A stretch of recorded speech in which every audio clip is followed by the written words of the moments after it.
Bom dia, meus amados irmãos, que a graça e a paz que vem da parte do nosso Deus, através do nosso Senhor e Salvador Jesus Cristo, cujo Espírito nos guia em todo momento para que sejamos obedientes à palavra de Deus como Ele foi.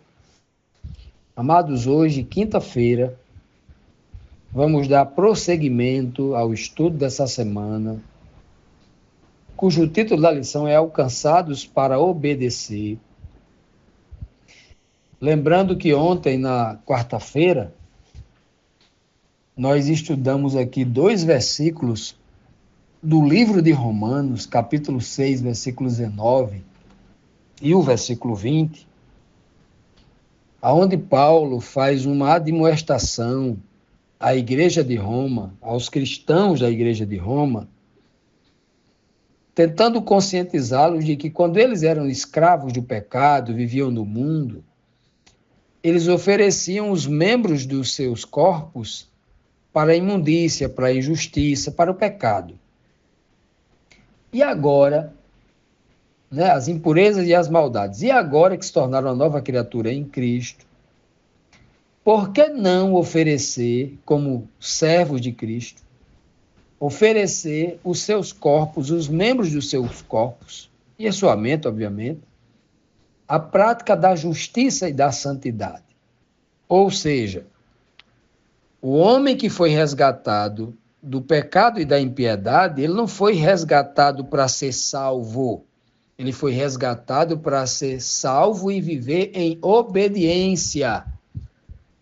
Não existe essa coisa de ser salvo pela graça para que o homem agora pise a lei, diga que a lei não serve para nada, que a lei passou, que ninguém precisa mais guardar mandamento nenhum.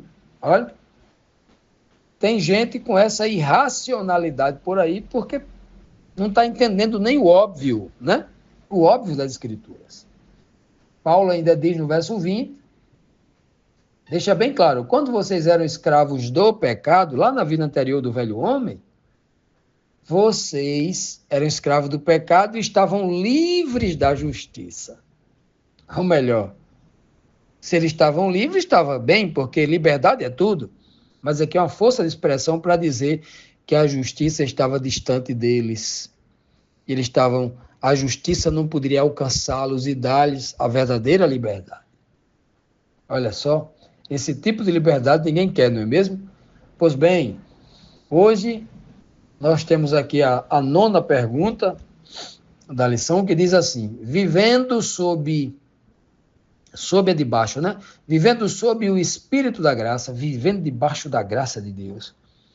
Que sentimento passa a ter o homem fiel sobre a desobediência? Quais os sentimentos quando ele lembra de quando ele era pecador, fazia coisas absurdas que agora o espírito dele reprova porque conhece a lei, conhece a palavra, conhece as escrituras? Romanos 6:21 diz assim: que fruto colheram, então, das coisas das quais agora vocês se envergonham? O fim delas é a morte, diz o apóstolo Paulo. Então veja que a pergunta aqui é muito clara. Se nós estamos vivendo sob o Espírito da graça, sobre o conhecimento da palavra, né? Porque a graça, sobretudo, ela traz o conhecimento de Deus, a vontade de Deus na vida do homem, né? Qual é o sentimento que ele tem agora? Quando ele se lembra do velho homem desobediente, ele sente vergonha. Sente vergonha do que fez. Já imaginou o velho homem? Como é que o velho homem ele age? O velho homem, ele é, como diz o apóstolo Paulo, né? Escrevendo as suas cartas, ele diz: o velho homem, ele é roubador, ladrão, ele é mentiroso, ele é adúltero, ele é cobiçador, ele é desobediente aos pais, ele não tem respeito pelos valores éticos e morais, ele é profano com as coisas sagradas, ele brinca com as coisas sagradas, ele não dá valor à boa fama, à boa reputação. Ele não enxerga valores e riqueza nos princípios morais, éticos, né, da ética cristã, a ética religiosa, a ética da fé. Ele não respeita nada disso. Aí agora ele foi alcançado pela graça. Aí ele começa a dizer, não, esse negócio de lei, escritura passou tudo, agora não. Agora eu sou livre, eu faço o que eu quiser. Agora, se eu cometer um adultério, ou uma fornicação, ou mentir ali como crente, eu já estou salvo de todo jeito. A graça me salvou. Paulo está dizendo mentira. Se ele está na graça e volta a fazer essas coisas, ele não se tornou uma nova criatura e a graça efetivamente não concluiu o trabalho no coração dele. Até começou, até tocou o coração dele, mas não concluiu, porque ele continua sendo a velha criatura. Ele não foi salvo de fato e de verdade. Porque o homem que é salvo de fato e de verdade, ele se torna alguém como Cristo, obediente a Deus o Pai em tudo. Para isso que a graça nos foi dada. Já imaginou uma graça que me tira de um poço de lama, aí eu volto para o poço de lama e ela diz, fica aí mesmo que você está salvo. Já imaginou? É algo sem sentido? Pois bem, alguns teólogos sérios têm chamado isso de graça barata, que é, infelizmente, uma tendência de igrejas, de religiões neo-evangélicas, neopentecostais, neoliberais, um monte de neo aí, né?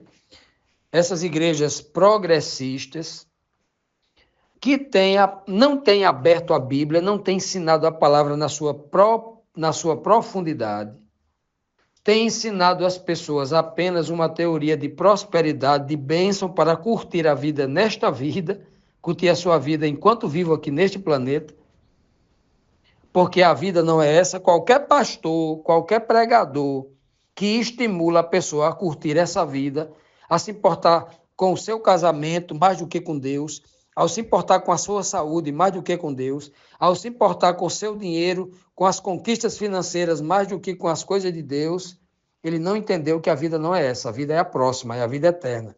Aqui estamos de passagem. Se fosse assim, Cristo teria curtido a vida, para nos dar exemplo.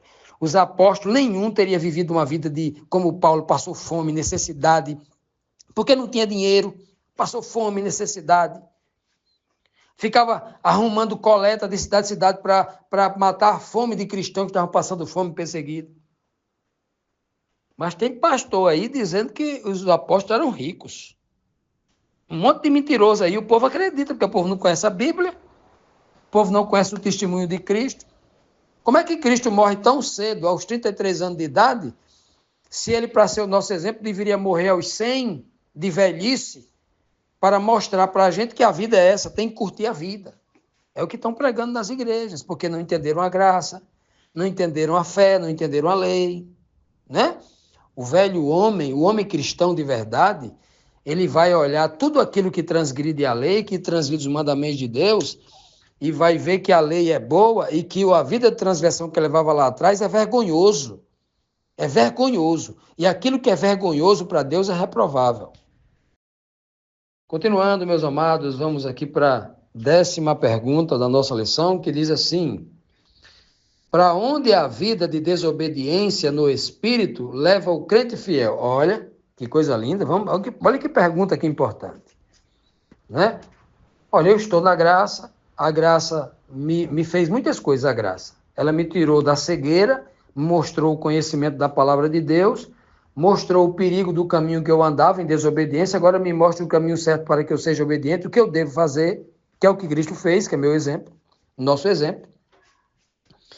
E então agora a pergunta é muito clara aqui, ó.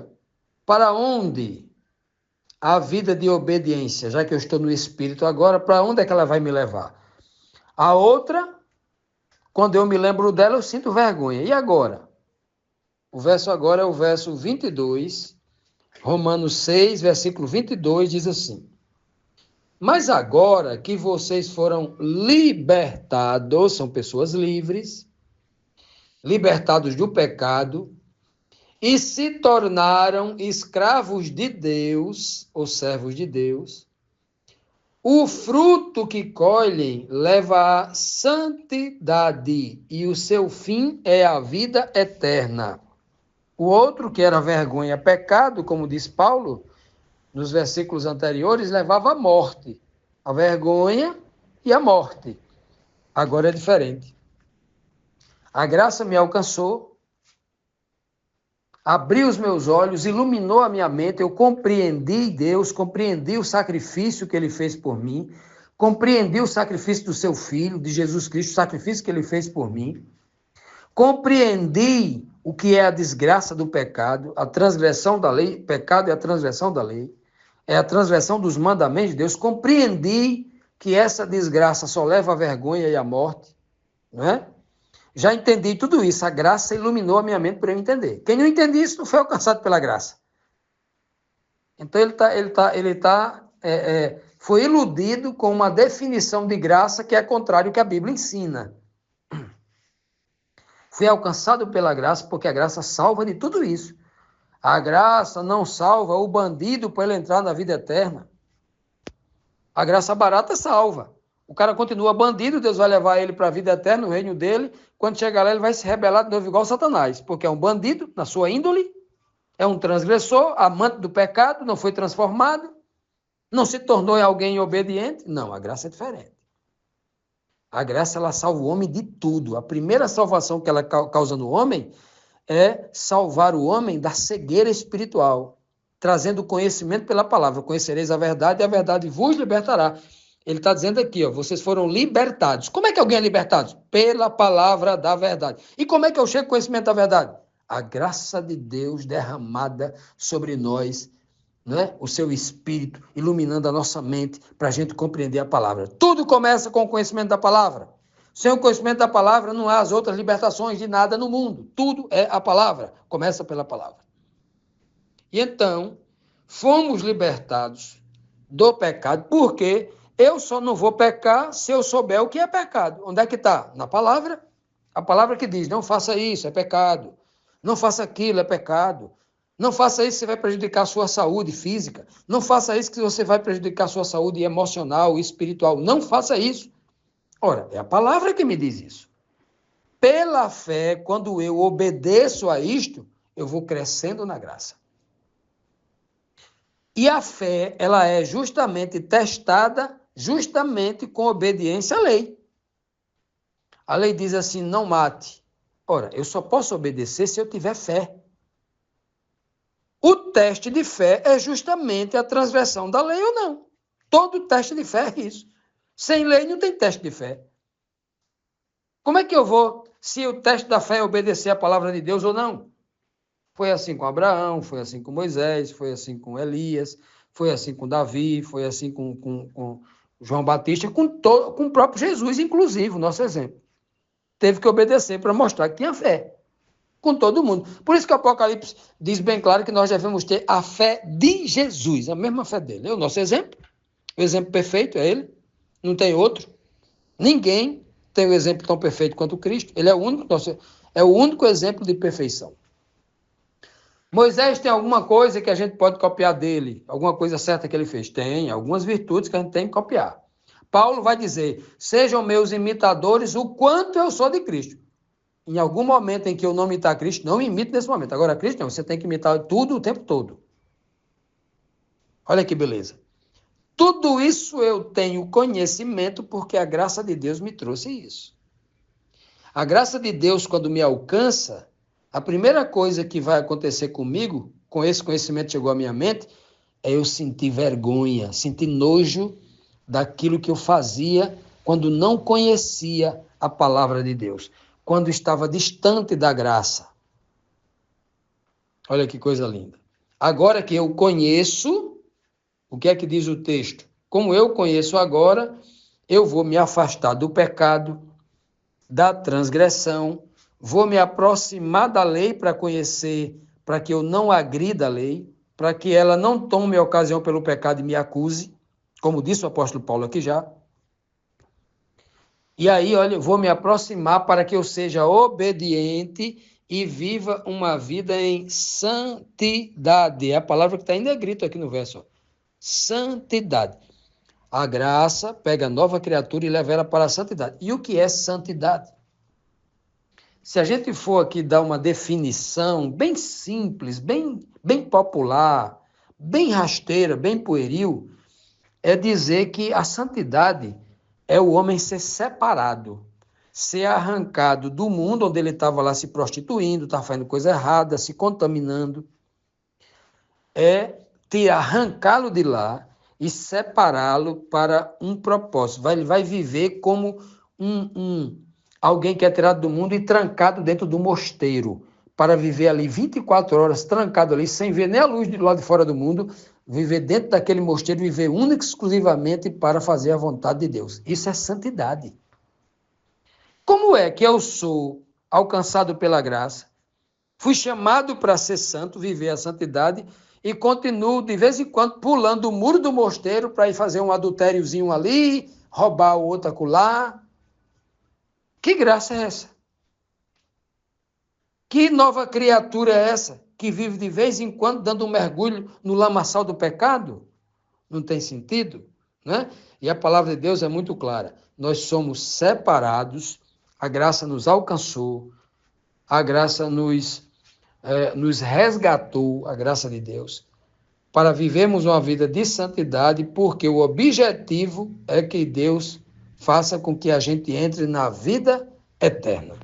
Pecado, morte eterna. Obediência, vida eterna.